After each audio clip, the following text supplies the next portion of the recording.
నమస్తే. ఆంధ్రప్రదేశ్ రాజకీయాల్లో కడప పార్లమెంటు నియోజకవర్గం చాలా కీలకమైంది. దానికి సంబంధించి హేమాహేమీలు పోటీ పడుతుంటారు. ముఖ్యంగా వైఎస్ కుటుంబం నుంచి ఎక్కువ మంది ప్రాతినిధ్యం వహించినటువంటి సందర్భం. ఇలాంటి తరుణంలో తెలుగుదేశం పార్టీ తరపున కడప ఎంపీగా దివంగత వైఎస్ వివేకానందరెడ్డి భార్య సౌభాగ్యమ్మ బరిలో ఉంటారు అనేది రాష్ట్ర రాజకీయాల్లో ఒక సంచలనమైనటువంటి వార్తగా నడుస్తుంది. చాలా కీలకమైనటువంటి అంశం. ఇప్పటికే వివేక హత్య కేసుకు సంబంధించి నిందితులను అరెస్ట్ చేయట్లేదు. ఇద్దరి మీద ప్రధానమైనటువంటి ఆరోపణలు వస్తున్నాయి. ముఖ్యమంత్రి జగన్మోహన్ రెడ్డి గారు, అలాగే కడప ఎంపీగా ఉన్నటువంటి అవినాష్ రెడ్డి. ఇలాంటి సందర్భంలో న్యాయ పోరాటం చేస్తున్నారు వైఎస్ సునీతారెడ్డి, వివేక కూతురు.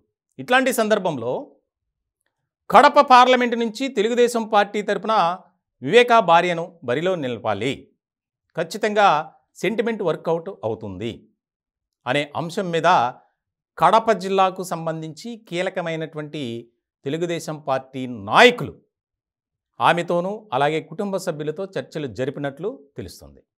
చాలా ముఖ్యమైనటువంటి అంశంగా ఇది నడుస్తుంది. వాస్తవానికి కాంగ్రెస్ పార్టీలోకి చేరతారు అనేది వచ్చింది. కానీ కాంగ్రెస్ పార్టీలో కూడా ఇప్పటి వరకు చేరలేదు.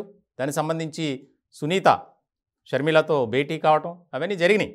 కానీ ఎక్కడా కూడా అధికారికంగా ప్రకటించాల. ఇలాంటి సందర్భంలో ఇప్పటికే తెలుగుదేశం పార్టీకి ఒక రకమైనటువంటి సానుభూతి పెరుగుతుంది, ప్రజల నుంచి ఆదరణ కూడా ఎక్కువ అవుతుంది.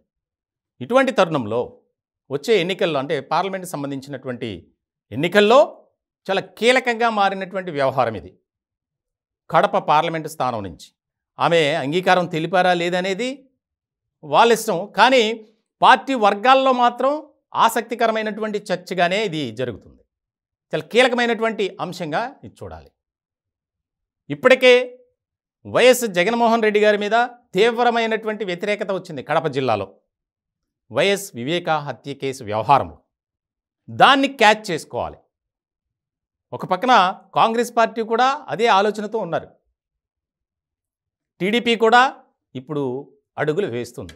మొత్తానికైతే వివేక సతీమణితో అలాగే ముఖ్యమైనటువంటి కుటుంబ సభ్యులతో టీడీపీ నేతలు చర్చలు జరపడం వాస్తవం. కానీ వారు ఎలాంటి అంగీకారాన్ని తెలిపారనేది ఇక్కడ కీలకంగా మారేటువంటి అంశం. మొత్తానికైతే చాలామంది తెలుగుదేశం పార్టీ తరపున పోటీ చేస్తేనే బాగుంటుంది భవిష్యత్తు కూడా అనేది ఒక అంశాన్ని తీసుకొచ్చినట్లు కూడా తెలుస్తుంది. మొత్తానికి ఏ రకమైనటువంటి నిర్ణయం తీసుకుంటారు? ఒకవేళ తెలుగుదేశం పార్టీ నుంచి కడప పార్లమెంట్ అభ్యర్థిగా వివేక భార్య పోటీ చేస్తే పరిస్థితులు ఏ రకంగా మారబోతున్నాయి అనేది కీలకంగా మారినటువంటి అంశం.